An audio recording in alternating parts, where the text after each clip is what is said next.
my first bike, the Leaf, it was too big for me. I went to the bike fit and the guy was like, I cannot do anything. This bike doesn't fit you and will never fit you because you have a very strange body. You have like long legs and short torso. You need to get a size smaller and a shorter stem. And I was, how do I make a bike work for me?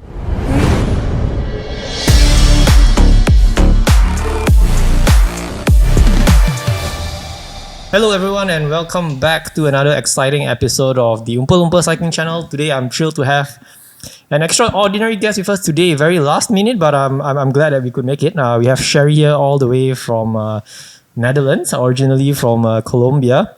And you're here today in Singapore, but I heard you're going to go over to Taiwan tomorrow. We'll speak about that later on. And just a brief introduction about Sherry. She started her cycling journey just 3 years ago. And in that short span, she has achieved a remarkable feat. Not only is she an accomplished cyclist, a trailblazer, but breaking barriers and setting records. So Sherry made history as the first woman to race around the Netherlands, demonstrating her tenacity and skill in navigating challenging terrains, and together with her cycling partner, Gereon. Gereon, yeah, I get it right. She clinched the title of the first pair to conquer the transcontinental race, TCR, showcasing the power of teamwork in the world of endurance cycling. But that's not all. Sherry emerged as the triumphant winner in the Bohemian Border Bash. I'm not very familiar with all these races, but maybe you can enlighten me a little bit later. She's also the first woman to conquer this demanding race. And if that wasn't enough, this year she took on an audacious challenge to do the Paris Audax and further solidifying her place among the elite in the ultra cycling realm. Ladies and gentlemen, we have Sherry. Thank you, Sherry, for coming onto the show. Sherry, you've been in Singapore for a couple of days now. How are you liking it? Oh, it's fantastic. Yeah, it was in my bucket list for a while, so I'm happy to be here and to be able to make a quick stop here. I couldn't leave without visiting you. Wow. Okay. What you've been doing quite a lot of cycling. I know this morning, Jeff, who is the owner of Fara, but he said he will not intervene. He sent me a picture of you guys in Johor Bahru today. Wow, you guys went to JB alone, just the both of you? Well, we actually went with two more people. So Maya, who is also ambassador for Fara, and Tom, which is a really nice guy. He's living here in Singapore. It was quite an adventure. We got lost and somehow ended up in the ghost city or forest city. Yeah. Wow. Okay. Cool. And I've watched a couple of your videos. You do ultra endurance cycling. What is that like? And how did you even get into that? Like, it's long distance riding, right? How do you find that? Well, a lot of people ask me, "Are you crazy?" And in a way, you could say yes. But I got there during COVID. I started cycling in the Netherlands because everything was closed and the only thing you could do is cycling outside. So with my partner Gereon, we decided to go around the Netherlands and we did it quite fast. And then we were like, oh, maybe it could be nice to do it in a competitive environment. So then we started doing races, long distance races. And from then on, we got addicted. It's an addictive sport. Yeah, I think you can do it definitely in Europe where terrain is much more challenging. You've got much more spaces to do that. And let's wind it back a little bit. 3 years ago, what got you into cycling? I always wanted to start cycling, but I never took that step. And I think it's the adventure side because it allows you to explore places and go to places you wouldn't go otherwise. And also I love the cycling community. For example, here how different people from different countries, different backgrounds come together because they enjoy the same sport is just amazing. Right. And what was the first bike? The first bike was the bike of my partner, which was like 2 sizes bigger, 58, and I was like overstretched and I couldn't even reach the brakes. And after that, when I got a proper bike, I was like, I appreciated having a bike that fit me. You had the Cervelo, right? Yeah. Was that the first actual bike that you owned, or was that? No, the first actual bike I owned was a Leaf MVA with the race team series. It was like a fast road bike, but it was so stiff. I was like, I had pain everywhere. And I think you did a video about bike fitting as well, right? Did the bike fit help you in terms of deciding for a bike, and would you recommend people go for a bike fit? Definitely. For example, my first bike, the Leaf, it was too big for me. I went to the bike fit and the guy was like, I cannot do anything. This bike doesn't fit you and will never fit you because you have a very strange body. You have like long legs and short torso. So you need to get a size smaller and a shorter stem. And I was, how do I make a bike work for me? And I had the Cervelo Aspero, but it was like, I looked like a T-Rex in a mini bike, you know, because it was like, even though, I adapted it, it was a small frame, smaller than the size I would like. But still wasn't fitted well. And then I got the Fara, which has an endurance geometry. And then it was like, oh, that's nice. I don't need a tower of spacers and a super short stem. So yeah, it was really nice to have a bike that fits me. Can fit you, right? Yeah, and I've interviewed a couple of ladies here on the show, and they are proportions where they have a short torso and very long legs. They find it a bit hard to get a bike. So one of the recent ladies that I filmed, she had the Specialized Atos. So it looked really weird on her because apparently that frame size suited her, but she had a very long seat post but a very short reach. For those ladies out there, do you think there's a particular bike that you think would work for most ladies, or should they get custom fitted? What's your opinion on that? I think doing a bike fit before you get like kind of your dream bike is good, because like this you don't have to change all the components after to try to make it fit. But I found in my case, in particularly having an endurance all-road bike that has an endurance geometry, is the reach is shorter, but I can still have a normal size frame. So I think in general that could be a good alternative for somebody that has issues like that. Yeah. Before we get into the bike, let's talk about riding in Singapore. Just before we started rolling, you went to JB, and I think you went and I asked you, how early do you guys normally start in the Netherlands and in Europe? You start at 10 o'clock, and over here in Singapore it's 6 o'clock before the sun rises. How do you find cycling in Singapore? Oh, it was a very different experience from Europe. Also, the traffic I'm not used to, because in Netherlands we are a bit spoiled. We have our own lane everywhere. You can even get to the airport by bike. Yeah, it's amazing. Like bike first, and for example, you always have the priority. Even if you run over somebody with your bike, it's their fault. So do people just go running over people and it's like, I'm not at fault? yeah, exactly. Wow. Okay. Yeah, I've heard a lot of good things about the Netherlands, where they've got a lot of cycling lanes. They're very pro-cyclist, right?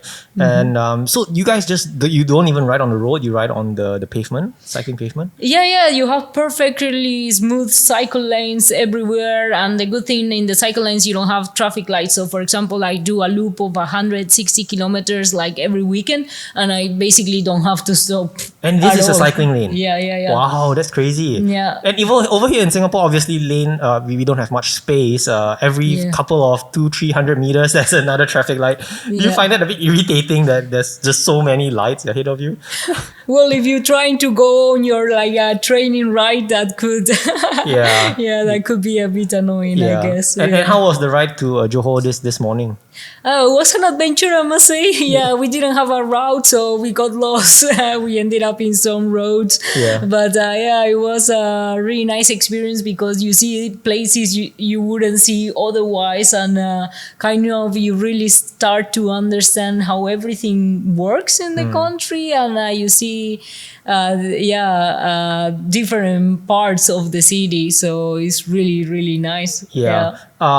Okay, so let's speak about the bike. This is a Fara All Road. Jeff said not to use the E word, endurance. How did Fara come into play in your cycling? Did they approach you? Did you find out a brand? How did it all start?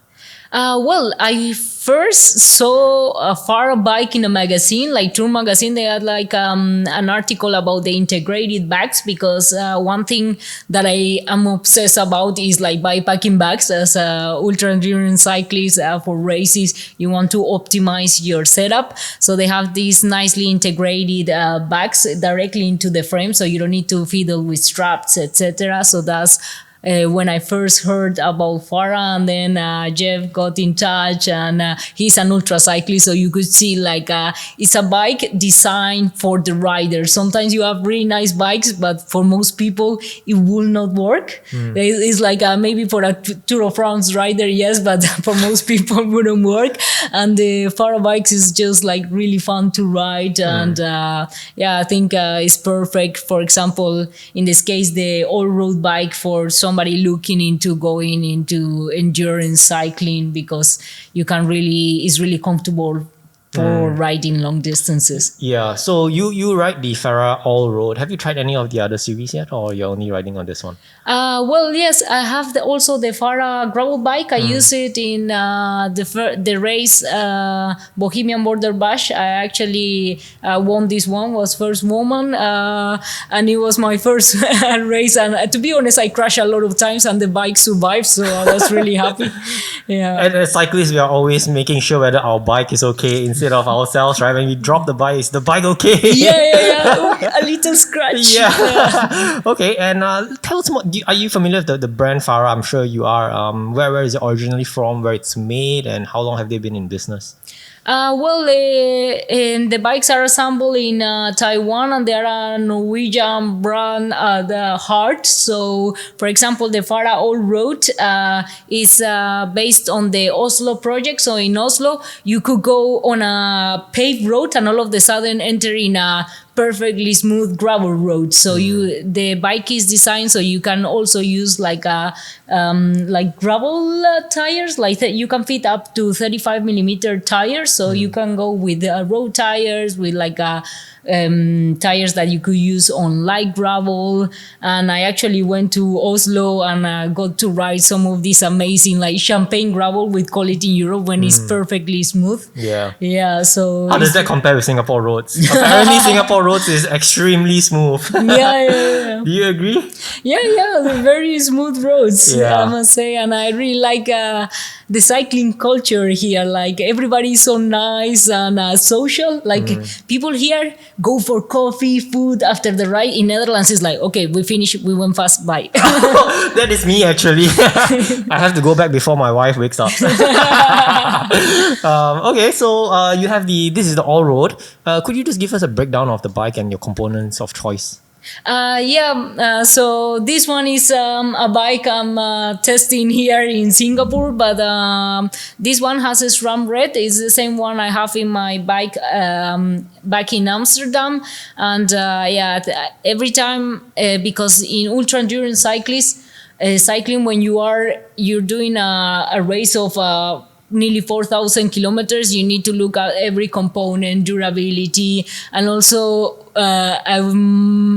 I'm a bit of a weight weenie. I like lightweight components. Okay. So SRAM red. Then in this one we have seat wheels. I also have some other like bike ahead composite wheels at home that I use because they are lightweight. And the Fara handlebar, I'm testing a prototype which I love. So can we talk about that, or is still under prototype that we cannot speak about? Well, some people might have seen it on my YouTube videos.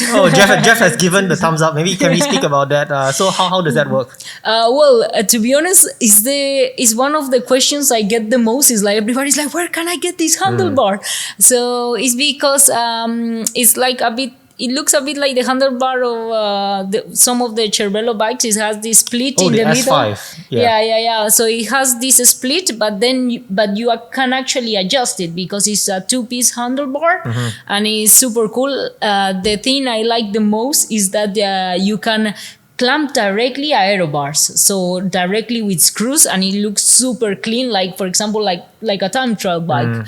And in ultra cycling, most ultra cyclists use aero bars. So that was my dream. When I saw it, I was like, Jeff, I need to get it. Please. So that bar, I guess, what makes it special is, besides from the fact that you can mount the TT bars, is you can adjust the reach. And how is it adjusted? Do you have like a wrench there that you could just loosen and just pull it on the go, or? Yeah, there is a set of screws, and you can move it around, and you can adjust the reach to a certain degree. Yeah. Okay, and is that only available for the gravel series, or can you just mount it on the road, or? I believe you could mount it in any Fara bike. Yeah. Okay, cool. So that's under prototype. I guess people can watch your video when you release that, right? I'm not going to steal your show for that. you can save it for your wish list. Okay, and what about saddle? I know females generally have like a female-specific saddle. Is there one of choice for you? Yeah, I actually like the Power Mirror saddle, the 3D printed one. I think is quite nice. I had like the Power Mimic before, which is specifically designed for women.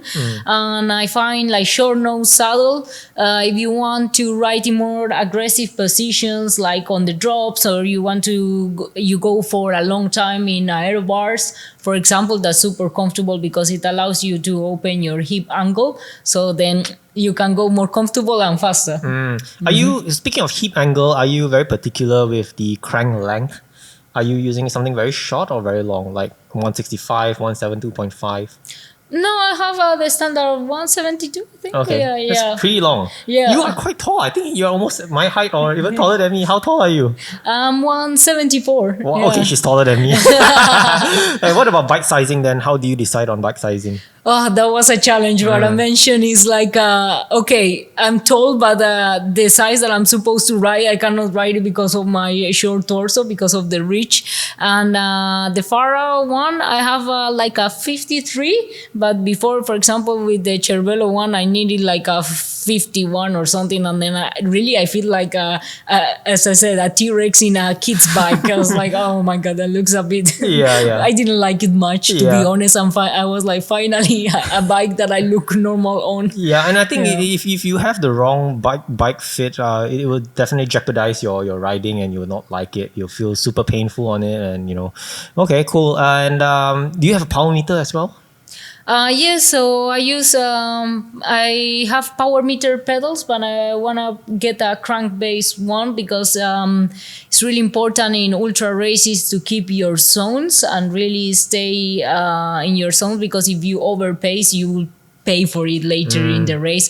And I also use it for training. I do some interval training, etc. So you have to keep in certain zones. Yeah. Okay. Before I pivot on to speaking about your racing and ultra long distance racing, can you just give us a quick wrap up of this bike? How do you think it performs? Just imagine that Jeff is not here. Give us an honest review of this Fara brand. Well, I only write things that I like because I can. Okay. So that's why I love the Fara bike. As I said, like it's very comfortable, it's very versatile, so you can put gravel tires. I use it for the UCI gravel series, and the pros were like, "Oh, I'm going aggressive with 40mm tires." I was like, I have a 35. Okay. Yeah. And are you on clinchers, tubeless? Tubeless, yeah, I love tubeless, like Conti 5000 AS. Yeah, that's my tire of choice. I'm running clinchers 25, and what do you have to say for my running? I run 110 psi. Ooh. Everyone roasts me in Singapore. They say like, "Are you crazy? You're running 110. You're so old school." But I find it fast. I'm not sure. Do anyone run such high pressures these days? Yeah, it's really shifting. Like, for example, I use normally 30, 32. Going for wider and lower pressure. Yeah, and actually some tests, because in perfect conditions, okay, like velodrome or where people test it, but in most of the roads are not perfect, are quite bumpy. So actually bigger tires tend to be faster in this regard. Okay, cool. Let's talk about ultra and long distance cycling.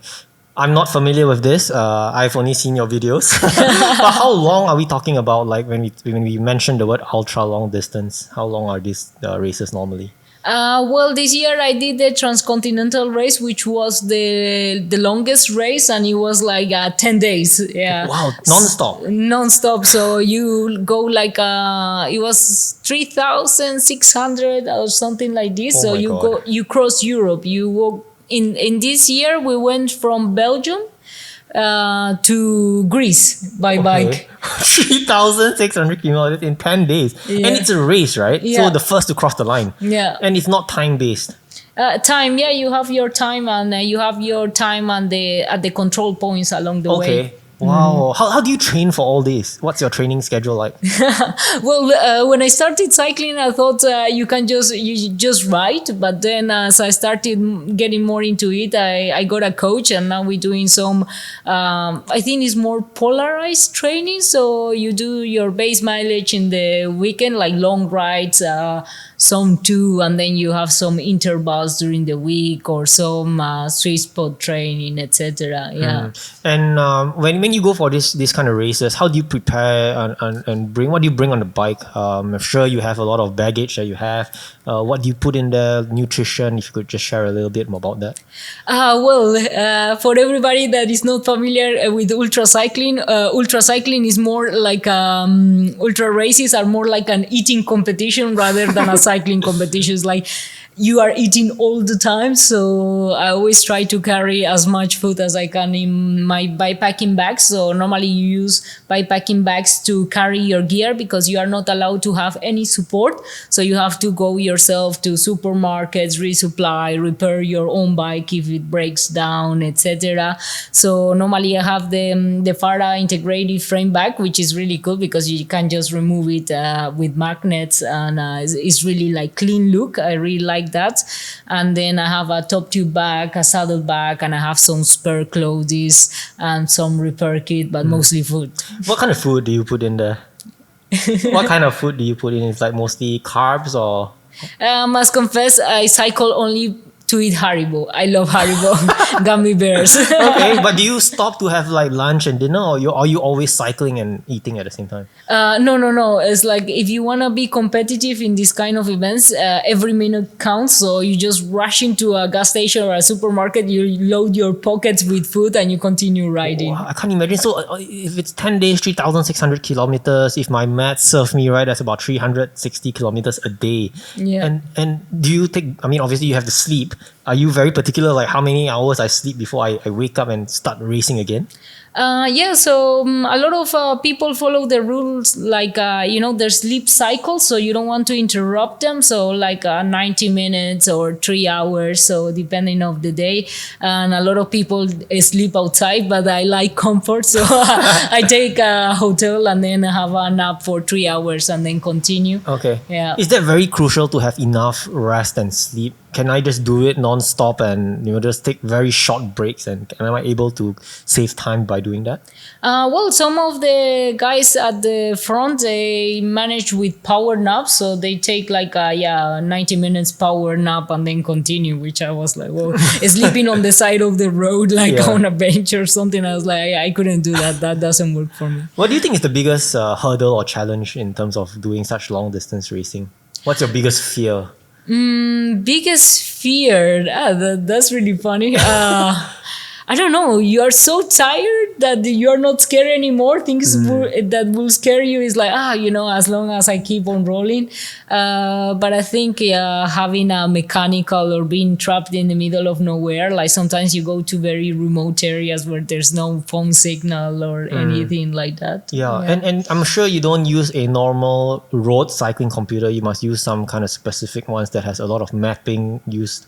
What kind of cycling computer do you use? Well, I really like the new Garmin Solar computer because you cannot stop much, so you don't have the chance to charge a lot of your devices. So the Solar computer lasts for like 1,000 kilometers, something like that. And it's like, great. If it's sunny, it lasts a very long time. And they really improved the maps on the new Garmin. So I'm quite happy with that one. Right. So when you do these races, obviously, just now you've mentioned that you need to monitor your power output. Is that the main metric that you look when you're racing? Yeah, I have my power meter, the heart rate, and I use the Super Sapiens glucose monitor. I also look at my glucose levels because sometimes you forget to eat, and because you have to constantly eat in these races. But mostly, yeah, the power, because the heart rate after 1 day or two without much sleep start to be depressed. So you cannot rely on your heart rate because it's always depressed, because your immune system is depressed, everything. So power is a good metric if you want to monitor your zones and maybe not overextend yourself. Right. And you use SRAM rate, which I guess is very beneficial for such long races, especially when the battery runs out. You can just swap them out very quickly. How many batteries do you bring on this kind of races? Well, I have like 2 spare batteries. Once I was in a race and my battery died and I was like, and then I had spare battery, but I couldn't make it work. I don't know why. And I was freezing. And then I made it 1x. So I just took the battery from the front derailleur and I put it at the back and just rode 1x. Wow. How long can this battery last? I tested it, actually. That's why I ran out of battery, and it was like 1,200 kilometers in cold conditions. It was like 5 degrees during the night and 15 degrees during the day. That's crazy. Yeah. And you have, I'm sure, very bright lights to illuminate the roads. What lights are you using? I'm using a German brand, Supernova. They are really good, and the good thing is like you can use it while charging it from a power bank. So that's something I was looking for, and it was quite difficult to find a light that you could use while charging it simultaneously from a power bank. What are the key accessories that you need to bring with you on such races that you cannot not have?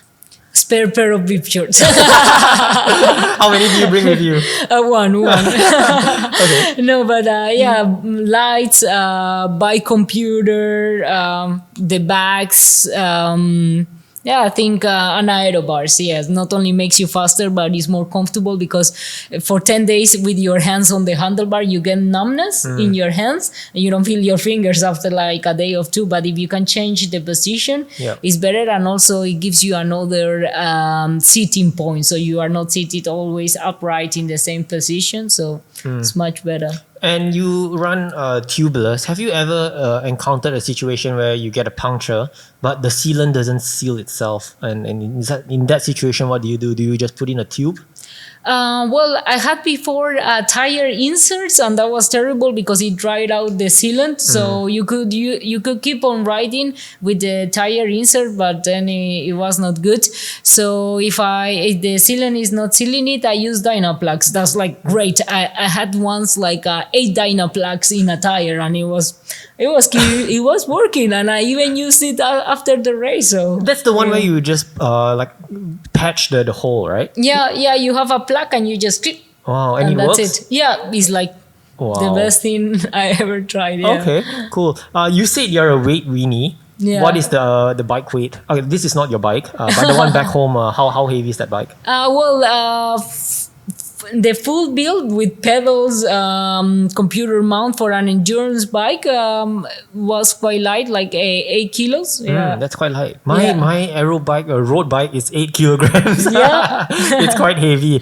Okay, cool. But do you know what about this weight here? I mean, we'll weigh it later. How heavy do you think this bike is? I think this one has SRAM rate. I think.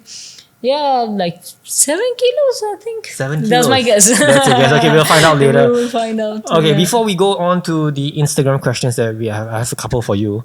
What was I going to ask about? Okay, what is your apparel of choice and your gears that you bring with you? What helmets, shades, and stuff? Yeah, well, I think the most important thing is the bib shorts. So you need bib shorts that you can wear for like nearly 4,000 kilometers. That's always the challenge. So I use Velocio apparel. I love the bib shorts because they're super comfortable and compressive, so they really stay in place. One of the things that causes a lot of saddle discomfort for people is that the chamois moves around. So this one, when it's compressive, the bib shorts, it really stays in place.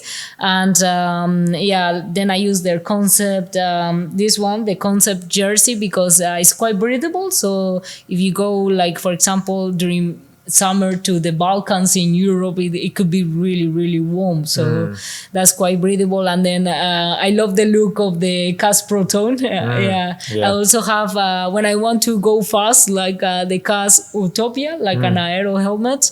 Depending on the conditions, I use one or the other. And then the Oakley photochromatic glasses. These ones are great. Do you find the photochromatic lens, does it switch very fast, or it takes some time for it to tint? I think it switches quite fast. Yeah, okay. I really like them, but I always lose my glasses in races. Like I really every year I have to buy new glasses. Yeah, okay. And you run Shimano MTB pedals. And what shoes do you have?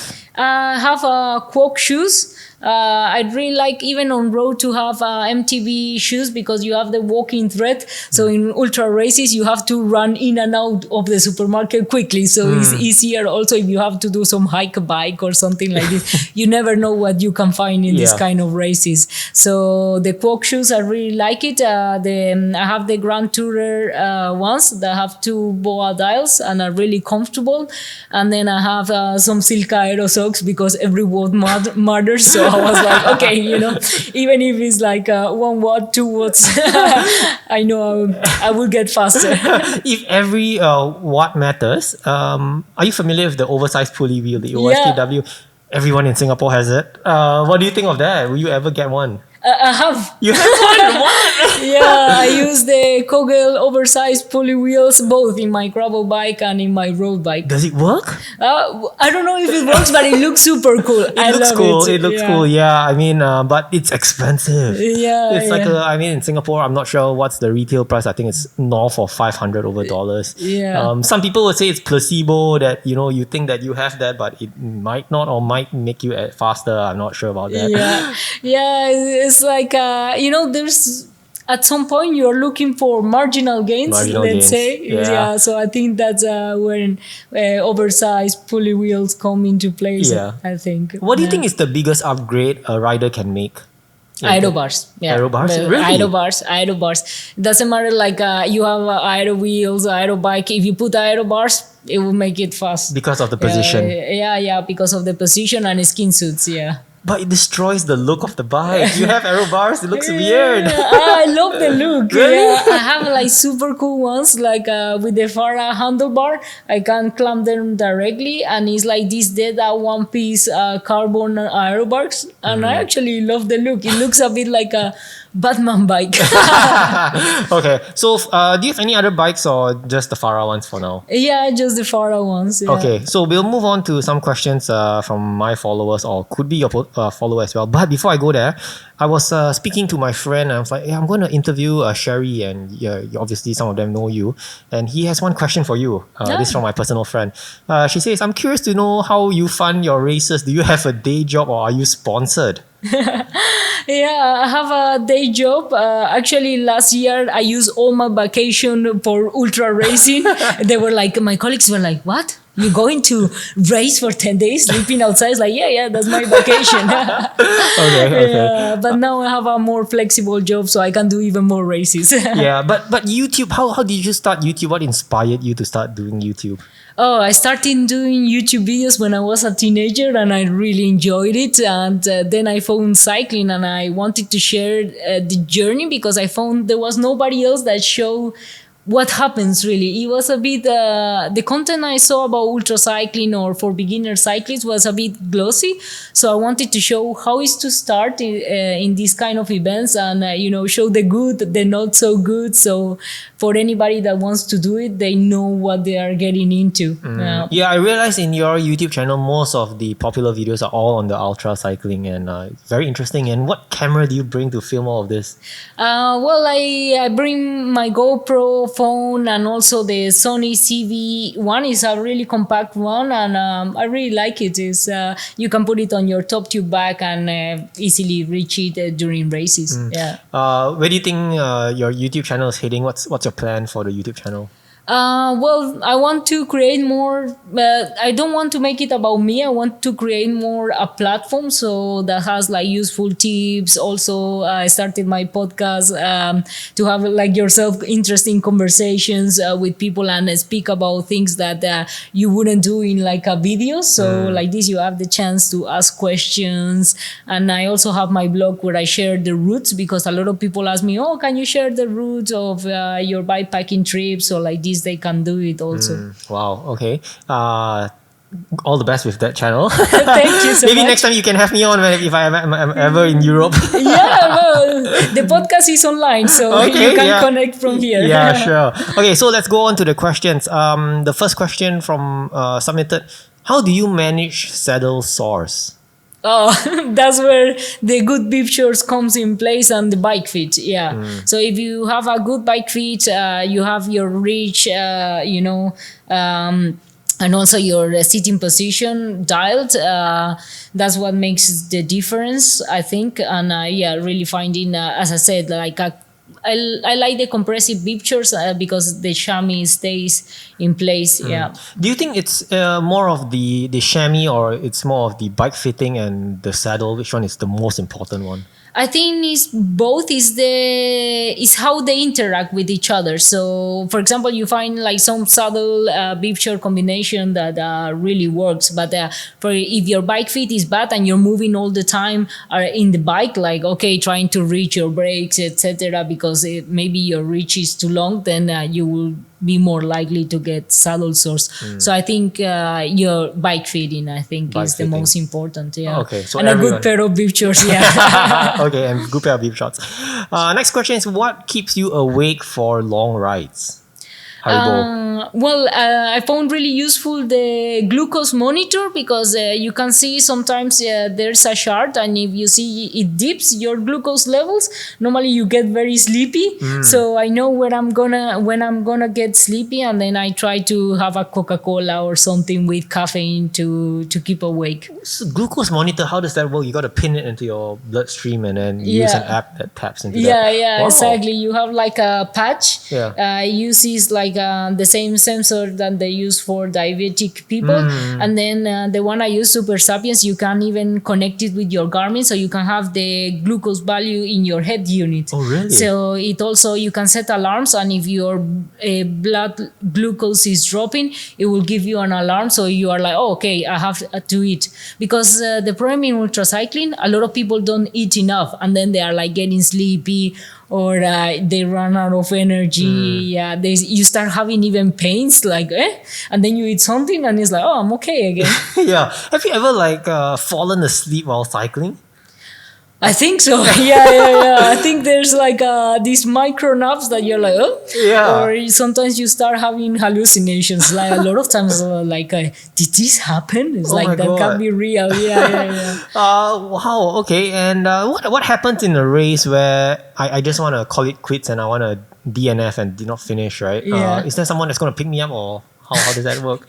Sometimes people don't DNF from these races because Yeah. it's harder to get out of the place where you are. So, Just gotta finish it. Yeah. Or try to get to the next checkpoint or something. Okay, Yeah. so you've really got to train for this and make sure you know what's going to happen. But do you do like a recce ride? Do you go and visit the routes and give it a try first before going, or you just go it on the race day? My first race around the Netherlands, because it was where I live, I did a recon ride, so I knew everything. But the other places, like I don't have time to go to the other side of Europe to do a recon ride. So there is just let's see what happens. Yeah, but there's a lot of surprises in these races. Okay, cool. Next question is: what is the longest ride you have done?